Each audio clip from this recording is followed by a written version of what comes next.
ცირკში მონაწილეობას არ მივიღებთ ზურაბ გირჩი-ჯაფარიძემ თანაგუნდელებს საქალაქოში მის წინააღმდეგ საქმის განხილვის დაწყებამდე. ოპოზიციონერი პოლიტიკოსი არ დაესწრო საკუთარ სხდომას, რომელიც რამდენიმე წუთის წინ დასრულდა.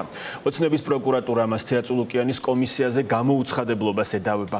კოალიცია ცვლილებისთვის ლიდერი სავარაუდოდ გახდება პირველი პოლიტიკოსი, რომელსაც რეჟიმთან თანამშრომლობაზე უარის გამო გაასამართლებენ. გიორგი კვიჟინაძე დაესწრო სხდომას, რომელიც დეტალებით გვერდება ფორმულას პირდაპირ ეთერში საქალაქოდან. ლუკა სასამართლო პროცესი რამდენიმე წუთის წინ დასრულდა ზურაბ გირჩი-ჯაფარიძის საქმესთან დაკავშირებით მხარეებმა დასკვნითი სიტყვებით თქვენ სასამართლო პროცესზე ამ საქმეს განიხილავს ჯვებ ნაჭყებია, რომელიც ასევე გახლავთ ნიკა გვარამიას საქმის მოსამართლე, რომელმაც ნიკა გვარამიას პატიმრობის გადაწყვეტილება მიიღო. აქედან გამომდინარე ზურაბ ჯაფარიძემ უარი განაცხადა დღეს სასამართლო პროცესში მონაწილეობაზე. ის არ გამოცხადა სწორედ იმ მიზეზით სასამართლო სხდომაზე, რადგანაც სწორედ ამავე მოსამართლემ გაუშვა მისი თანაპარტიელი საპატიმრო დაწესებულებაში. ირაკლი ჩომახაშვილი, ზურაბ გირჩი-ჯაფარიძის ადვოკატი გვერდდება პირდაპირ ეთერში, რომელიც უფრო დეტალურად მოგვიყვება რა ხდებოდა სასამართლო პროცესზე და ზოგადად როგორია მოლოდინები ამ საქმესთან დაკავშირებით. ვიცით, რომ 23 ივნისს გამოაცხადებს მოსამართლე გადაწყვეტილებას და მან ასევე თქვა, რომ ელოდება, რომ ზურაბ ჯაფარიძე გამოცხადდება სასამართლოს სხდომას. ჩვენი პოზიცია არის ძალიან მარტივი, რომ ზურაბ ჯაფარიძე არ აპირებს სასამართლოზე გამოცხადებას, ამიტომ ჩვენთვის გაურკვეველია, რატო გადაიდო ეს სხდომა. ჩვენ მზად ვიყავით დასრულებისთვის, რომელიც არ დასრულდა ჩვენთვის გაურკვეველი მიზეზების გამო. წარმოდგენილი იყო დაწესებულებიდან, რომ ზურაბ ჯაფარიძე არ აპირებდა გამოცხადებას და ამ მოტივით სასამართლოს გადადება იმ პირობებში, როდესაც ჩვენ მზად ვიყავით დასასრულებლად, იყო არასწორი. ჩვენ გვსურდა, რომ დღეს დასრულებულიყო ეს საქმე. მოლოდინები როგორია, რა გადაწყვეტილება შეიძლება მიიღოს მოსამართლე ჯვებ ნაჭყებიამ, რომელმაც გვარამიას და სხვა პოლიტიკოსების პატიმრობას მოაწერა?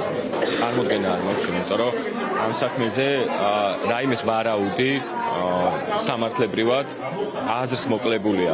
მაშინ, როდესაც სისხლის სამართალში ერევა პოლიტიკა, იურისტებს ჩვენ ვარაუდის გამოთქმის საშუალება არ გვაქვს. სამწუხაროდ, ამიტომ მოლოდინებზე და ვარაუდებზე ვერ ვისაუბრებ. არ მაქვს იმედი, რომ ჩემი ვარაუდები გამართლდება, მიუხედავად იმისა, რომ სისხლის სამართლებრივად სწორია ჩვენი პოზიცია. მადლობა ძალიან დიდი. ნანა მალაშხიას გავესაუბრებით ასევე პირდაპირ ეთერში, ზურაბ გირჩი-ჯაფარიძის თანაგუნდელს, თანაპარტიელს. მოგესალმებით ქალბატონ ნანა, მაგალითად თქვენ დღეს არ მოგეცათ შესაძლებლობა, რომ შესულიყავით სხდომაზე, იმიტომ რომ პატარა დარბაზებში ატარებენ ისეთ პროცესებს, ისეთ გახმაურებულ საქმეებს, როგორიც არის მაგალითად ზურაბ ჯაფარიძის პროცესი და ასევე ჩვენ ვნახეთ წინა დღეებშიც იგივე პრაქტიკას მიმართავს საქალაქო სასამართლო, როდესაც დიდია მოთხოვნა, რომ სასამართლოს სხდომებს დაესწრონ მოქალაქეები, აი მაინც და მაინც პატარა დარბაზებში რატომ ატარებენ და ასევე რომ ვისაუბროთ იმაზეც, თუ რა მოლოდინები გაქვთ ამ სასამართლოს პირობებში. თქვენი პარტიის 3 ლიდერი ახლა არის საპყრობილეში გამოკეტილი. დიახ, ეს პირველი შემთხვევა არ არის, როდესაც ტარდება პატარა დარბაზში სასამართლო პროცესები და არ გვაქვს შესაძლებლობა არა თუ უბრალოდ თანაპარტიელებს, კოალიციის წარმომადგენლებს მონაწილეობა მიიღოთ. საზოგადოებრივი ინტერესი მაღალია და ეს შესაძლებლობა არ აქვს ჩვეულებრივ ხალხსაც. რაც შეეხება მოლოდინს, ეს შენობა ნამდვილად არ არის სასამართლოს შენობა, ეს არის პოლიტიკური მართლმსაჯულების შენობა, სადაც გადაწყვეტილება მოსამართლეს მიღებული აქვს პროცესის დაწყებამდე და არანაირი მნიშვნელობა არ აქვს არც მტკიცებულებებს, არც არგუმენტაციას, ამიტომ შესაბამისად ამის ადეკვატური მოლოდინები გვაქვს ჩვენ.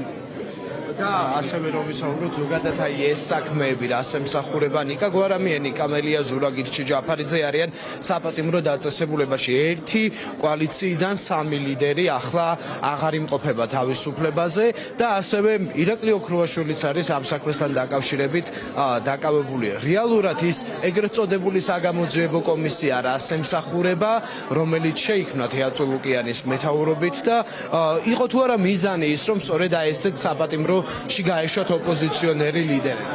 ეს არის ჩვეულებრივ გაგრძელება იმ რეპრესიული მეთოდების, რაც ზოგადად არათი კოალიციის ლიდერების და პოლიტიკური სუბიექტების ლიდერების მიმართ არის, არამედ ეს არის ზოგადად პროტესტში და წინააღმდეგობაში აქტიურად ჩართული მოქალაქეების მიმართ არის და ხელისუფლება გადასულია ამ რეპრესიებზე და რეპრესია არის მისთვის ერთადერთი გამოსავალი ძალაუფლების შენარჩუნებისათვის.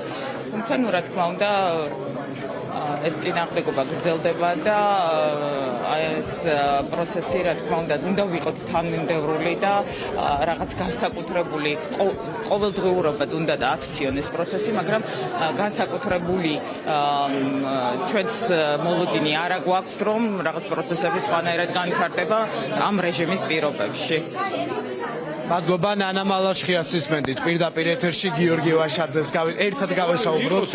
კი ბატონო გიორგი, რომ შევაფასოთ დღევანდელი სასამართლო პროცესი და მოლოდინები როგორია? პირველი რომ მოსამართლე წელავს თვითონ საქმეს, დღეს ეს პირველად დავაფიქსირე, იმიტომ რომ განსხვავებით ჩემ სასამართლოს, სადაც პირიქით აჩქარებს მოსამართლე, აქ იწელება, არ ვიცი რატო. მთავარი დღეს ზურას ვესაუბრე, პირველად სატელეფონო კონტაქტზე იყო და გავესაუბრე, ძალიან ხნედ არის, მაგრად არის, ბრძოლის ხასიათზე არის და რა გითხრა და უნდა ვიბრძოლოთ და აუცილებლად გავიმარჯვებ და ძალიან პოზიტიურად და ოპტიმისტურად არის განწყობილი. და მისი გადაწყვეტილებას დღეს რო არ მოვიდა სხდომაზე, იყო ის რომ მოდი ჩქარა მივიღოთ რა, აბა ეს გადაწყვეტილება რა ხდება.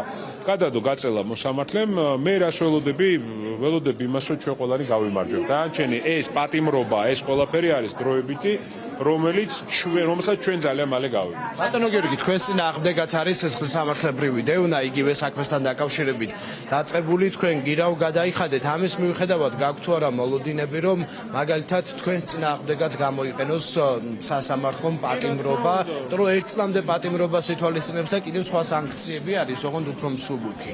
თუმცა ეხა როგორ ფიქრობთ, ანუ ქართული ოცნებისთვის რომელი უკეთესია ოპონენტებისთვის ბრძოლის მიმართულებით, ეს პატიმრობა თუ საზოგადოებისთვის სასარგებლო შრომა?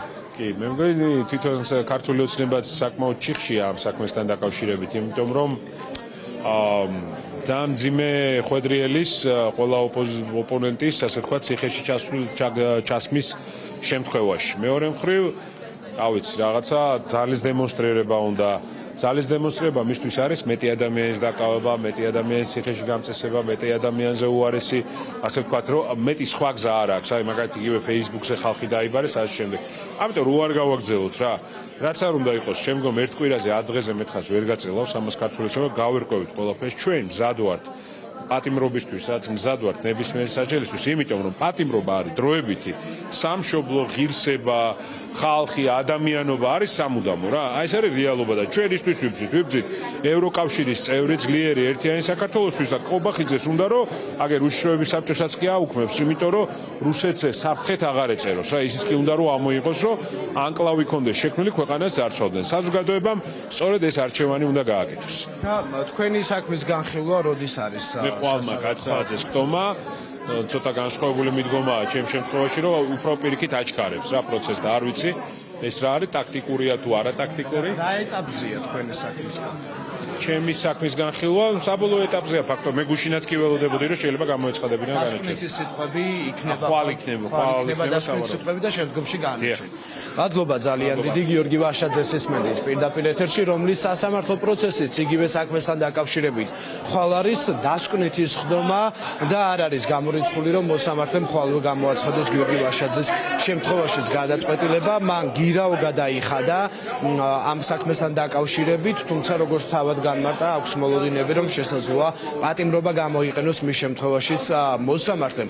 რაც შეეხება ზურაგ ჯაფარიძეს საქმის განხილვა ფაქტობრივად არის დასრულებული. დღეს დასკვნითი სიტყვები თქვენს მხარეებმა 23 ივნისს გაიმართება შემდგომი სასამართლო პროცესი, რომელიც იქნება საბოლოო და სავარაუდოდ 23 ივნისს ჯვევე ნაჭრებია მოსამართლე გამოაცხადებს გადაწყვეტილებას და ასევე მან იმედი გამოთქვა რომ 23-ში ზურაგ ჯაფარიძე გამოცხადება და იმ შემთხვევაში თუ ზურაბ ჯაფარიძე დაესწრება ამ სასამართლო პროცესს, საინტერესოა ის ისარგებლებს თუ არა საბოლოო სიტყვის უფლებით, რომლის კონსტიტუციური უფლებაც მას გააჩნია, ასე რომ ველოდებით დღეს ასევე 4 საათზე ეგრეთ წოდებულ საგამოძიებო კომისიაზე გამოუცხადებლობის ფაქტთან დაკავშირებით სასამართლოს ხდომა გაიმართება გივით არგამაძესთან მიმართებით, მანაც გადაიხადა გირაო და საინტერესოა ასევე ეს საქმეც უკვე იქნება დასკვნით ეტაპზე და ზოგადად რა გადაწყვეტილებებს მიიღებენ მოსამართლეები ამ პოლიტიკურად მოტივირებულ საქმეებთან დაკავშირებით უკვე რამდენიმე დღეში გახდება ცნობილი.